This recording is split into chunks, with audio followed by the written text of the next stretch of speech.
Bonjour à tous, j'espère que vous allez bien. On se retrouve pour cette nouvelle vidéo. On va parler encore macro. Aujourd'hui, on fait notre point macro, bien sûr, S&P 500, Nasdaq, Gold, Dollar Index. Juste avant, on parlera d'un petit indicateur qui est assez intéressant, qui insinuerait que ce rebond est un faux rebond. Bien évidemment, on parlera un petit peu des divergences qu'on peut avoir entre l'analyse fondamentale, l'analyse technique. Je vous donnerai un petit peu mon avis sur ce qui est pour moi le plus important entre les deux. Ou est-ce que les deux sont importants? Comment faut-il les combler et comment faut-il les utiliser ensemble si on doit les utiliser ensemble? Juste avant, je vous rappelle qu'on a mis en place un accompagnement qui est totalement gratuit, qui est d'une valeur de 4 000 € qu'on vous offre gratuitement. Ça vous permettra d'accéder premièrement au mentorship qui a été tourné d'une valeur de plus de 2 700 €. On vous l'offre gratuitement. Il y a 22 cours vidéo qui vous attendent. Ça va vraiment vous former de A à Z au trading, à la lecture du prix, aux exécutions d'ordre, pardon. Également, vous aurez accès au Discord, ici, la partie Salon VIP Forex Indice, dans laquelle vous allez pouvoir tout simplement vous former à nos côtés. Par exemple, on a déjà mis quelques petites reviews de trade, pourquoi on prend ces trades, etc., etc. Ça va vous permettre de voir comment on trade et de simplement voir comment on a mis en place des méthodologies et quels concepts on va utiliser. Tout ça, c'est gratuit. Pour nous rejoindre, c'est le premier lien en commentaire épinglé. Tous les liens utiles concernant mon contenu. Ça vous ramène sur la page que je suis en train de vous montrer. Il vous suffit simplement de cliquer sur le 4e lien. Rejoindre mon accompagnement trading Forex et indice gratuit. Ça vous ouvre cette page. Donc, vous aurez accès au mentorship, l'accompagnement, les analyses de vidéos quotidiennes, les sessions de trading en replay et les concours récurrents. Il y a actuellement un concours de 5 000 USDT d'ailleurs pour tous les membres. Alors, pour nous rejoindre, c'est simple, c'est gratuit.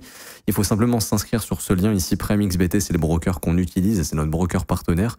Ça nous permet de trader le Forex, les indices, donc les indices boursiers, le Forex, Euro-USD, tout ce qu'on veut, le Gold également, les indices comme le Nasdaq, S&P 500, en dollars si on le souhaite, mais également en crypto-monnaie. C'est ça qui est intéressant, c'est qu'on peut trader en crypto-monnaie, je peux engager en long sur le Nasdaq et récolter mes gains en Bitcoin par exemple. Donc c'est ça qui est génial. On travaille avec PrimeXBT à ce niveau. Il vous suffit simplement de vous inscrire sur la plateforme via notre lien partenaire, de faire un dépôt de minimum de 100 $. Donc c'est votre capital de trading, il n'y a aucun frais caché. Vous déposez 200, vous conservez vos 200, c'est votre capital de trading. Bien sûr, vous pouvez déposer plus si vous le souhaitez. C'est comme bon vous semble, c'est en fonction de votre capital. Mais c'est minimum 200 $. Vous faites votre dépôt soit en crypto ou en carte bancaire. Une fois que c'est fait, vous renseignez email, identifiant PrimeXBT, donc il se trouve juste ici en haut à droite sur le petit bonhomme. Vous le copiez, vous le collez dans le formulaire, vous mettez votre pseudo Discord.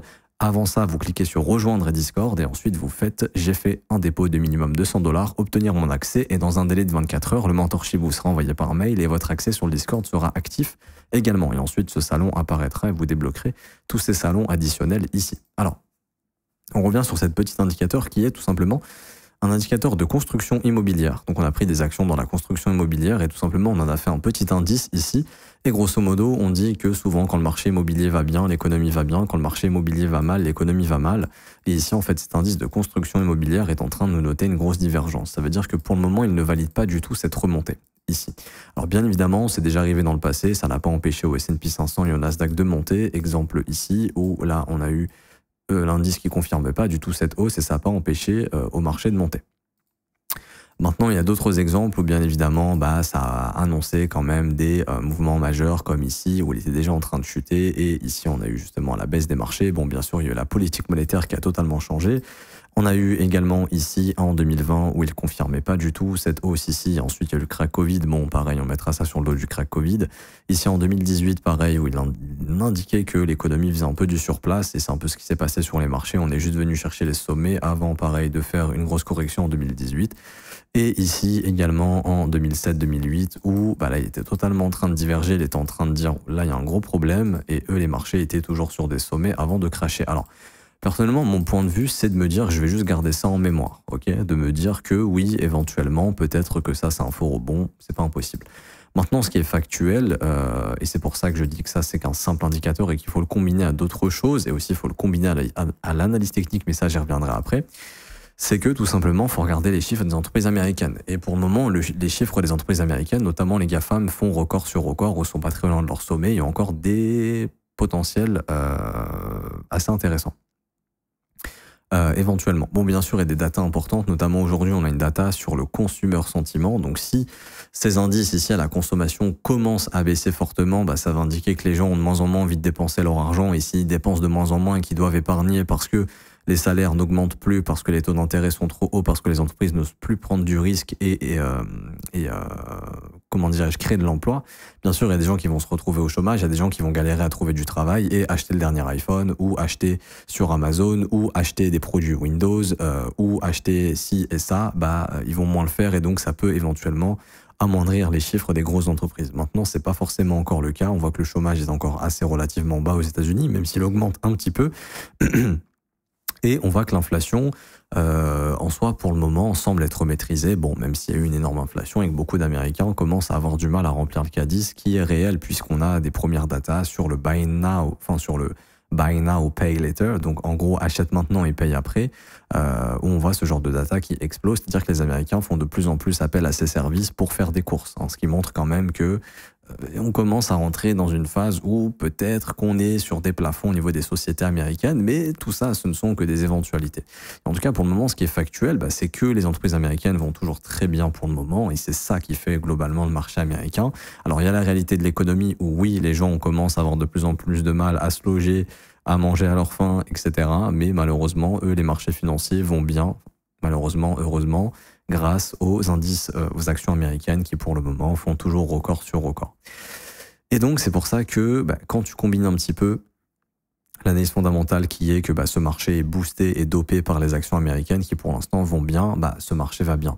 Également, quand on sait que le chômage n'est pas encore super élevé, etc., ça va aussi en soi. Donc, il n'y a pas vraiment un ralentissement économique, même si, oui, les chiffres du PIB récemment n'étaient pas très top.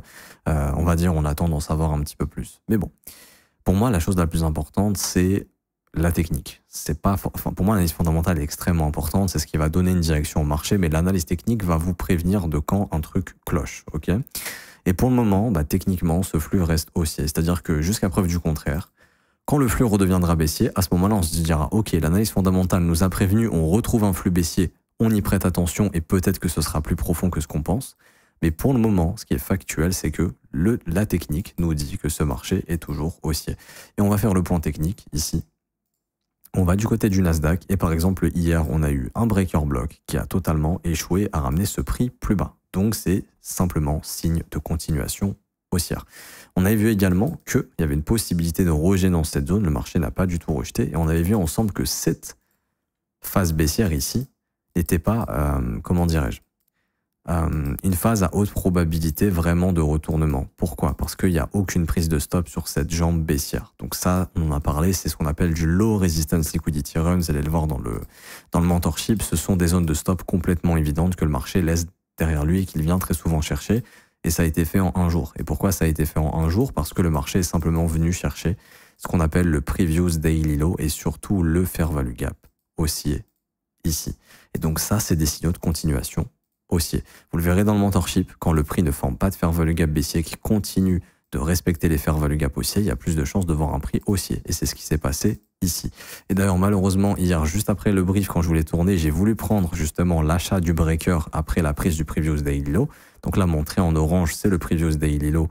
Ici, j'attends que le marché fasse ce qu'il a à faire. Là, j'ai mon breaker block. J'ai voulu rentrer sur le breaker, mais vous voyez, il manquait rien du tout pour que je sois exécuté, même pas 1,5 points. Et malheureusement, j'ai raté le mouvement haussier. C'est pas très grave, des fois ça arrive. C'est juste de se dire que le setup fonctionne et c'est ce qu'on vous enseigne ici dans le Discord et dans le mentorship. En tout cas, lui, mon collègue, est rentré ici. Donc, il est rentré un petit peu plus haut. Donc, il a joué la safety, mais il a été très bien exécuté.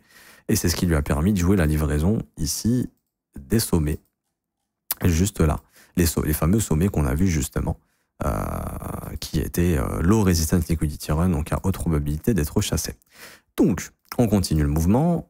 Où est-ce qu'on en est sur le Nasdaq? Alors, on est toujours dans notre fair value gap weekly, et ça, je le redis, c'est une zone dans laquelle ça peut opérer des rejets. C'est juste que pour le moment, d'un point de vue technique, en daily, il n'y a rien. En horaire, hier, on a eu un petit breaker qui s'est formé, qui a totalement échoué, donc qui a donné un signal de continuation haussier. Donc, la prise du previous daily low et du fair value gap daily a déclenché un nouveau mouvement haussier, et c'est ce qui fait que le Nasdaq maintient ce biais haussier en daily.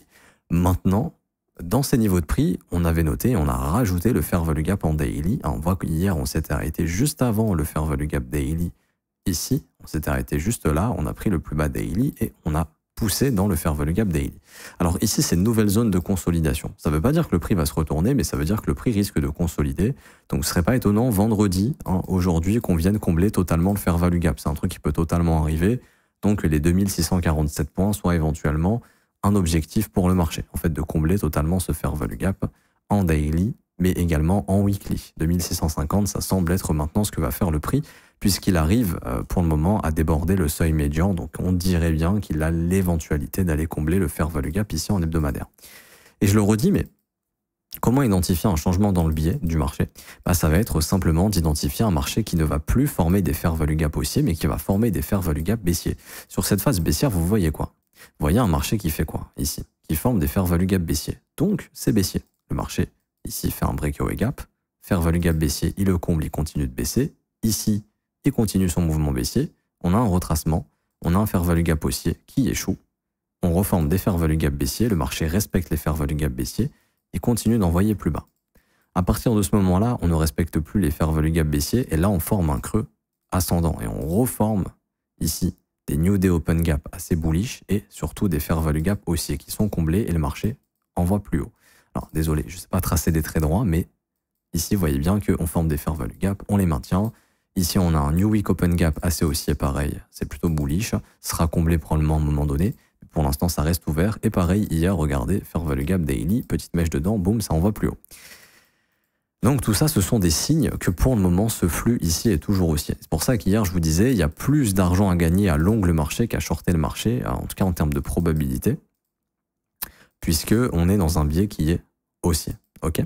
Le biais va s'inverser quand on va commencer à avoir ce genre de choses. Ici, quand le marché va commencer simplement à casser des bougies haussières et à former des fair value gap baissiers. Ça, ce sont des signaux de retournement. Pour l'instant, on n'en a pas. Donc on continue de spéculer plus haut.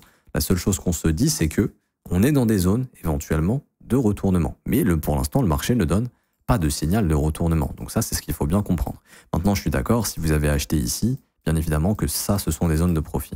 Maintenant, ce qu'il faut comprendre, c'est que si le marché s'affranchit de ces zones, donc je dirais des 21 700 points, il y a de grandes chances sur le Nasdaq de revisiter l'ATH. Voilà, de faire un nouvel ATH puisque ce sera la prochaine zone de buy stop que le Nasdaq essaiera d'aller déclencher.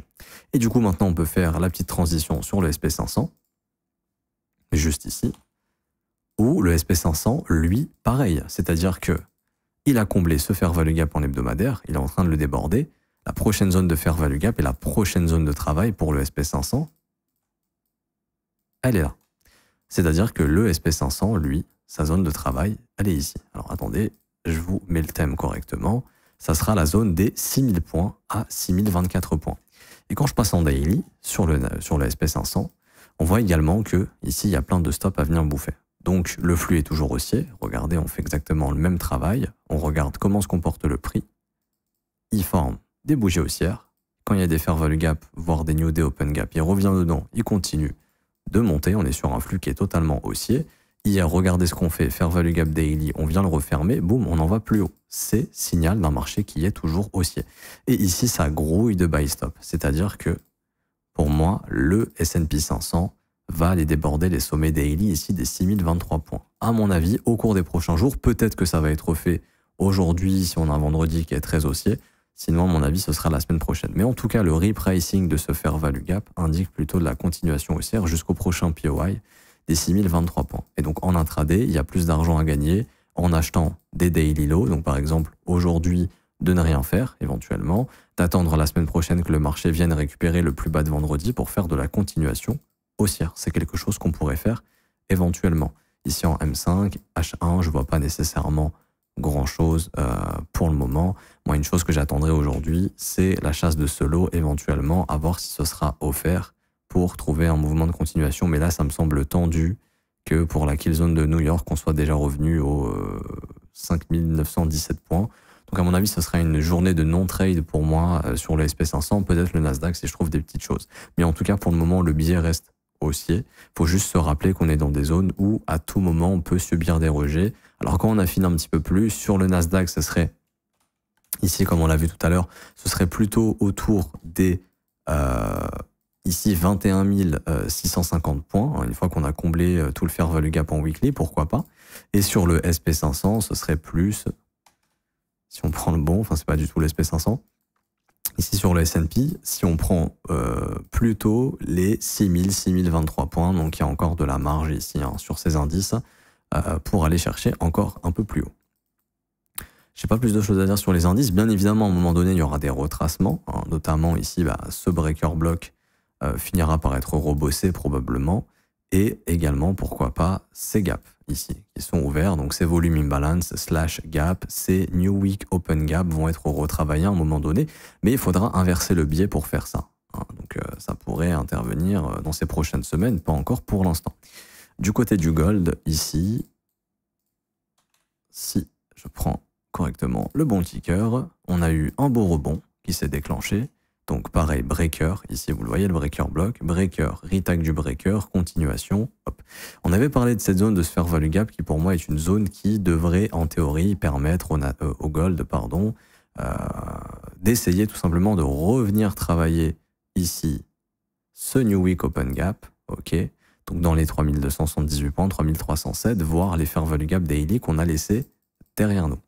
Maintenant, je maintiens mon avis qui est que pour moi, le dollar à bottom est pas très loin de bottom et que tout simplement la corrélation dollar-gold font que je pense que le gold va rentrer dans une phase de range. Et en fait, ce range pourrait être de ce low à ce high le temps que éventuellement, soit qu'on ait de nouveaux conflits géopolitiques ou qu'il y ait des raisons de s'exposer sur le gold à nouveau, ou que tout simplement on retrouve une faiblesse vis-à-vis du dollar. Mais pour l'instant, pour moi, ce n'est pas le cas. Le gold a toujours un biais qui est haussier pour le moment, ici en tout cas sur des échelles type mensuel, weekly, etc. Donc si on a des retracements, à mon avis, ils iront pas bien bas ces retracements. Un gold qui revient peut-être dans les prochains mois, dans les 2800 $, c'est pas à exclure, mais ça sera probablement pour faire de la continuation haussière, parce que ce marché est toujours haussier à long terme. Maintenant, si vous avez investi sur de l'or, à mon avis, on est sur des zones de profitabilité. Mais pour le moment, voilà, on est sur un marché qui maintient un biais qui va plutôt être haussier. Et pour moi, tant que la dernière zone de FVG ici est maintenue, je pense qu'on est dans un environnement de retravail des derniers sommets, voire de légers débordements. Mais le biais du dollar, et pour moi le bottom du dollar, en tout cas je vois un bottom sur le dollar, m'invite à penser que le gold va freiner un petit peu sa montée récente qui a été surtout accentuée par cette énorme chute du dollar index. Et je le redis pourquoi je pense que le dollar a bottom, puisqu'on est venu chasser deux plus bas annuels, qu'on est venu chasser également les petits creux qu'il y avait juste ici. Donc c'est très précis, mais c'est pas anodin. Vous voyez que hop, on est venu chasser jusque ces creux avant de remonter. Et que pour moi, ce breaker block ici qui s'est formé sur le dollar index est un signal de bottom.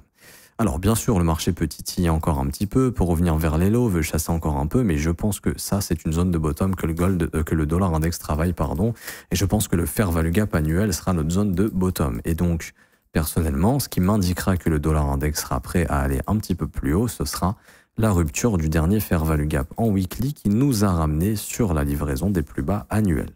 Et ça, pour moi, ce sera un signal d'inversion qui indiquera que le marché sera mature pour aller retravailler ces grosses zones de décrochage ici qui vont demander à être retravaillées parce que ça a été beaucoup trop violent. Il y a énormément de volume qui a été exécuté dans ces zones. Ça, je le vois grâce aux bougies vectorielles. Et donc, ça me dit que ces zones vont être retravaillées tôt ou tard. Et c'est pour ça que je pense que ce sommet des 104,34 points sera revisité cette année, à mon avis, sur le dollar index. Ok ? Et donc, je pars du principe que ce breaker va être éventuellement une zone de travail afin d'initier la prochaine phase haussière qui cette fois-ci cassera les FVG baissiers pour aller chercher un petit peu plus haut. Maintenant, pour le moment, sur ce trimestre, peut-être s'attendre à un peu plus de consolidation, un peu plus de travail, avant peut-être d'initier le prochain mouvement haussier, peut-être au prochain trimestre, qui lui aura peut-être pour objectif de revenir bosser ces niveaux de prix ici. En tout cas, ça ne me semblerait pas improbable qu'on fasse quelque chose comme ça. Puisqu'on a des premiers indicateurs qui vont dans ce sens, et je m'arrêterai là-dessus aujourd'hui, mais l'inflation, d'après Choflation, est en train de marquer un bottom et de réaccélérer. Et si c'est vraiment le cas, ça indiquera qu'au cours des prochains mois, la Fed pourrait avoir du mal à baisser les taux d'intérêt. Et donc, si en Europe, ils continuent de baisser leurs taux d'intérêt, c'est ce qui fera que du coup, en Europe, il y aura une baisse des taux.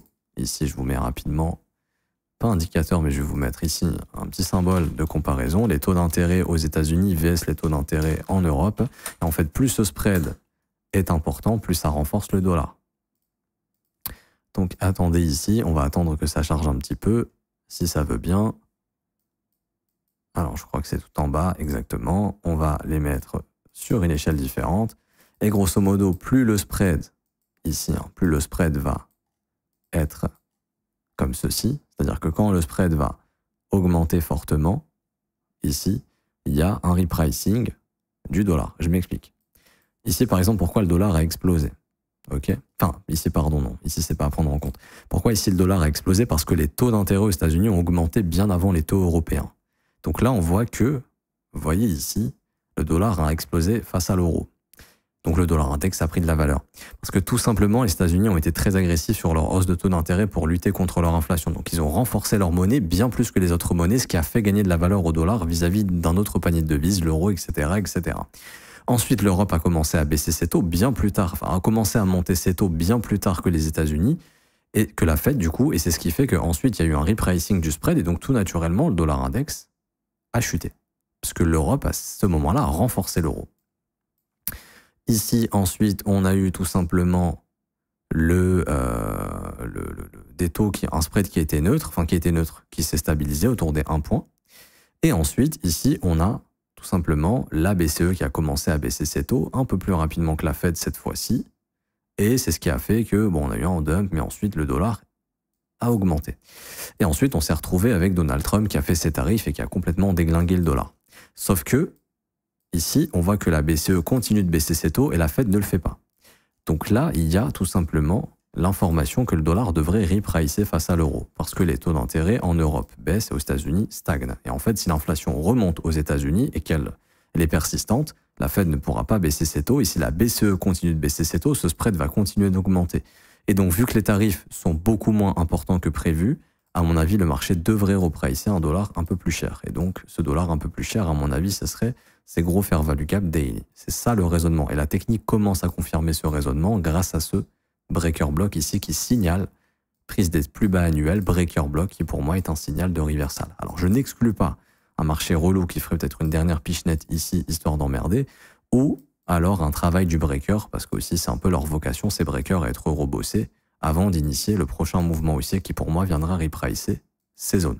Donc partant de ce principe-là, je ne m'attends plus à une expansion folle sur le gold, je m'attends tout simplement à ce que le gold vienne tout simplement marquer une sorte de range, voire une continuation haussière, mais beaucoup moins soutenue qu'avant, c'est-à-dire un marché un peu plus piégeux qui viendra déborder ses sommets, mais qui les réintégrera assez rapidement parce que le dollar devrait retrouver de la force. Et le dollar est un petit peu l'ennemi de la progression du gold. Donc voilà, vous savez tout. Je m'arrête ici. J'espère que ça vous aura plu. J'essaie d'être le plus concis et le plus complet possible. Je vous rappelle que n'hésitez pas à mettre des pouces bleus, vous abonner si ce n'est pas déjà fait, mettre un petit commentaire. Merci à ceux qui jouent le jeu. Je vous rappelle également que vous avez la possibilité de rejoindre l'accompagnement et le mentorship complètement gratuitement. Premier lien en commentaire épinglé, tous les liens utiles concernant mon contenu. Vous connaissez les étapes, 4e lien, vous cliquez sur ce lien, vous vous inscrivez sur PrimeXBT avec notre lien partenaire, vous faites un dépôt de minimum de $100, ce sera votre capital de trading, ça vous appartient bien évidemment, il n'y a aucun frais sur ça. Ensuite, vous remplissez email identifiant PrimeXBT, votre pseudo Discord, vous cochez j'ai fait un dépôt, obtenir mon accès et dans un délai de 24 heures par mail, vous avez le mentorship et ensuite, vous avez également l'accès sur le Discord. Ces salons vont s'ouvrir pour vous. N'hésitez pas à checker de temps en temps sur le Discord pour voir si ça a été ouvert. Je m'arrête ici, je vous souhaite une bonne journée, on se retrouve lundi pour la prochaine analyse macro. À lundi, ciao ciao.